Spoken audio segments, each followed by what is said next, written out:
Hai, welcome back to my channel Antoni Sersono. Nah, di video kali ini kita akan bahas tanya properti seperti biasanya. Ada 3 pertanyaan yang sudah aku sortir dari DM Instagram aku. Dan jika teman-teman punya pertanyaan serupa, bisa langsung DM ke Instagram aku dan jangan lupa pakai hashtag tanya properti untuk ngemudahin aku ngefilter pertanyaan-pertanyaan dari kalian.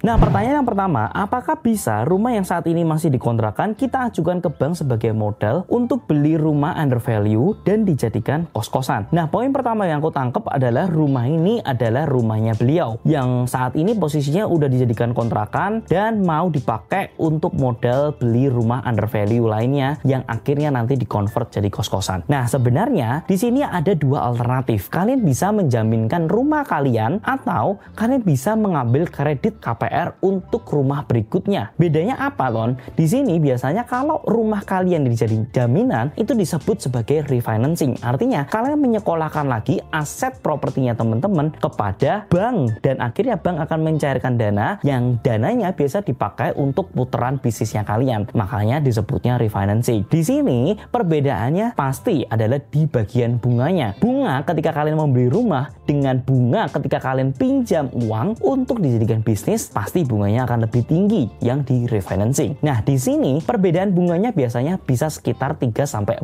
lebih. Kabar baiknya, setelah COVID itu sebenarnya bunganya ini disamaratakan. Kadang-kadang bunga refinancing itu setara dengan bunga KPR untuk beberapa bank tertentu. Nah, ini bisa dijadikan sebagai solusi buat kalian semua. Tapi sebenarnya aku sendiri lebih prefer untuk menjadikan jaminan propertinya adalah properti yang akan kita ambil. Karena apa? Karena ini biasanya rumah pertamanya kita atau mungkin rumah yang memiliki banyak kenangan. Jadi jangan sampai yang ini yang dijadikan jaminannya itu sendiri. Tapi kalau misalkan ternyata rumah ini dijadikan kontrakan yang notabene mungkin kalian juga udah nggak tinggal di sana, ya itu sih boleh-boleh aja. Bank juga nggak masalah. Apalagi yang dilihat kan sebenarnya bukan kontrakannya, yang dilihat itu kan adalah sertifikatnya kalian. Dan bank justru lebih senang kalau misalkan memang sudah ada kontrakan yang isi di dalamnya. Artinya dia juga nggak terlalu pusing kalau misalkan one day ketika macet memang masih ada income dari hasil kontrakan tersebut. Kembali ke positioningnya, apakah wise untuk memilih keduanya? Kalau aku, selama angkanya mungkin mirip-mirip, saya lebih senang ketika menggunakan rumah yang kita mau ambil pakai kredit KPR itu sendiri. Artinya kalian punya banyak fasilitas dari perbankan, kalian bisa pilih bank manapun yang bunganya pasti lebih murah dibandingkan harus yang refinancing. Walaupun bunganya ada beberapa bank yang menawarkan secara sama bunganya, tapi menurutku lebih bagus pilih yang KPR biasa aja karena pasti appraisal kalian bisa main lebih banyak di beberapa bankan, bunga bisa lebih kompetitif sesuai dengan hasil appraisalnya itu sendiri. Tapi kalau misalkan rumah yang kalian lihat ini sebenarnya kalau kalian hitung-hitung secara cash flow dia bagus, tapi sebenarnya appraisalnya tuh nggak pas-pas banget.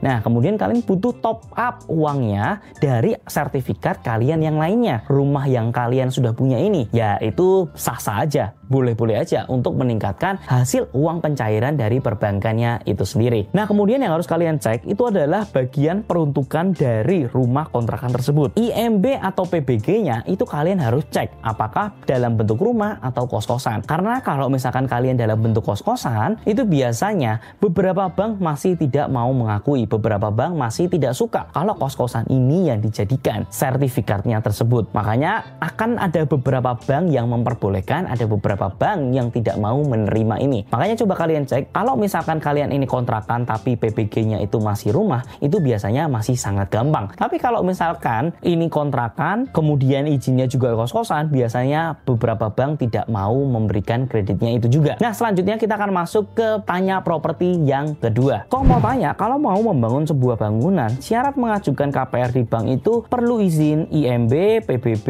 gambar plus RAB sebuah bangunan atau tidak ya? Sebenarnya kalau kita mau ngambil KPR, jelas ini semua pasti akan diminta. Bahkan data-data personalnya kalian, seperti kalian punya rekening keuangannya seperti apa 3 bulan sampai 6 bulan ke belakang itu seperti apa, itu semua bakal akan dicek. Apalagi izin-izin yang seperti ini. Kalian harus bayangkan dari segi perspektif perbankan itu sendiri. Kalau kalian lihat ketika mereka mengucurkan sebuah kredit, uang dengan nilai sampai miliaran yang mereka dapatkan itu bukan bangunannya, cuman selembar kertas itu sendiri. Artinya kalau kertas itu yang kita sebut sebagai sertifikat ternyata salah, ternyata palsu, bank ini akan kehilangan uangnya yang sampai miliaran rupiah itu. Makanya bank itu akan ngecek sedetail mungkin semua izin-izinnya itu tidak ada yang masalah. Karena kalau nanti macet, perbankan ini harus bisa menjual sertifikat ini kepada orang-orang lain yang mau membeli aset itu sendiri. Nah, untuk sertifikat sendiri sebenarnya itu kewajiban. Tapi kalau IMB atau PBG, sebenarnya perbankan ini memberikan sedikit kelonggaran pada saat sekarang. Mereka biasanya kalau misalkan belum ada atau mungkin mau diupdate, mereka akan hold uang sekitar 30-50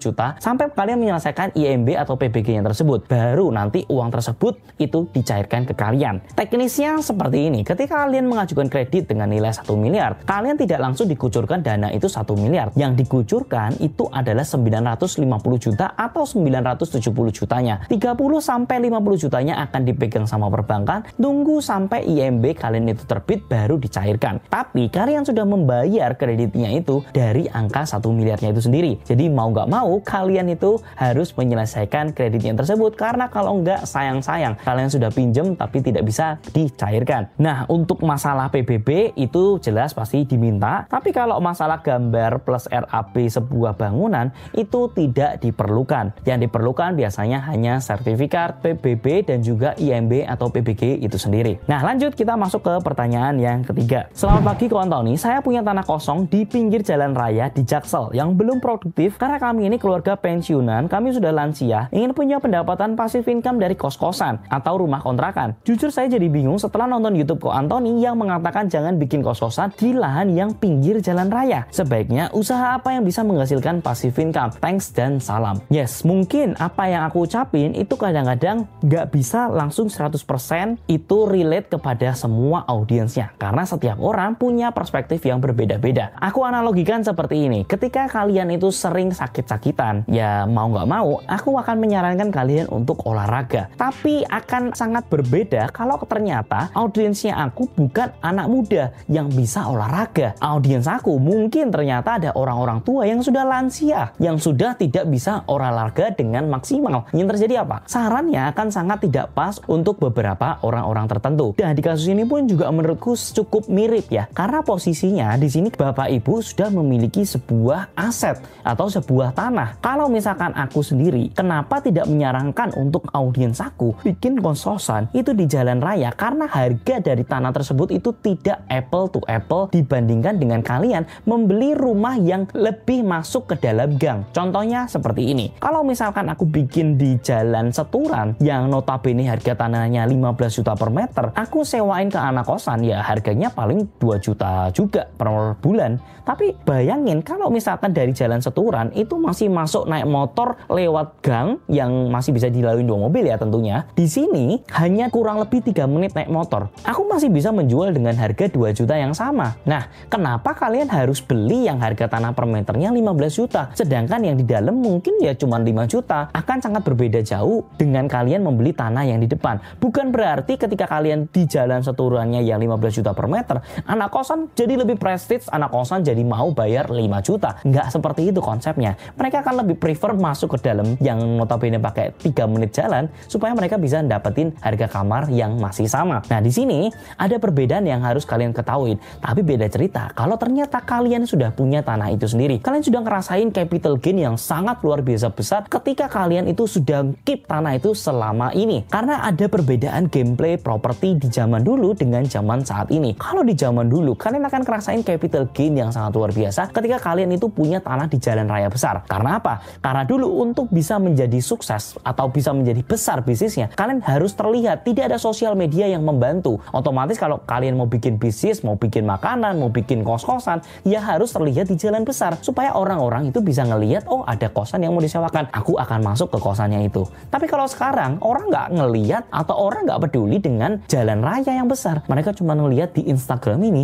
ada kosan yang menjawab kebutuhan mereka atau enggak. Mereka akan telepon dan mereka akan cari berdasarkan Sherlock yang dikasih dari Instagram itu sendiri. Jadi harus diperhatikan bahwa ekspektasi dari bapak ibu harus disesuaikan juga. Kalau misalkan sudah punya, ya alangkah lebih bagusnya kalau misalkan ini dijadikan sebuah bisnis. karena kalian sudah memiliki hal itu. Tapi sebenarnya kalau untuk jadikan kos-kosan ya sebenarnya mungkin agak sangat sayang ya, karena balik lagi harga sewanya tidak bisa mengikuti dengan harga tanahnya. Tapi kalau memang itu kalian yang punya dan memang kalian nggak bisa ngolahnya supaya value atau nilai dari income propertinya itu gede, ya mau nggak mau jadiin kos-kosan aja, nggak masalah gitu. Tapi kalau aku sendiri nyari dari nol, nyari dari yang nggak punya, lebih bagus aku prefer cari yang di belakang. Tapi kalau sudah punya, ya mau nggak mau aku manfaatin aja. Kalau memang ada bisa kerjasama dengan orang yang bisa menghasilkan cash flow yang membutuhkan traffic dari jalan raya, ya pasti aku ambil. Tapi kalau aku ngerasa udah 10 tahun aku nggak ketemu ide apapun itu, ya akhirnya jadi opportunity loss. Dan aku lebih bagus bangun aja yang ada di sana supaya propertinya tidak mengandalkan capital gain yang sudah lama tidak ada pada saat ini. Karena gameplay kita sudah lebih berubah dibandingkan dengan 20 tahun belakangan ini. Gameplay kita berubah dari yang capital gain game menjadi cash flow game. Nah, semoga video ini bisa bermanfaat buat kita semua. Kita lanjut lagi ke tanya properti berikutnya. Dan buat teman-teman yang masih punya pertanyaan, silahkan kalian DM ke Instagram aku pakai hashtag tanya properti. Thank you for watching, dan seperti biasanya semua akan properti pada waktunya. I'll see you in the next video guys. See ya!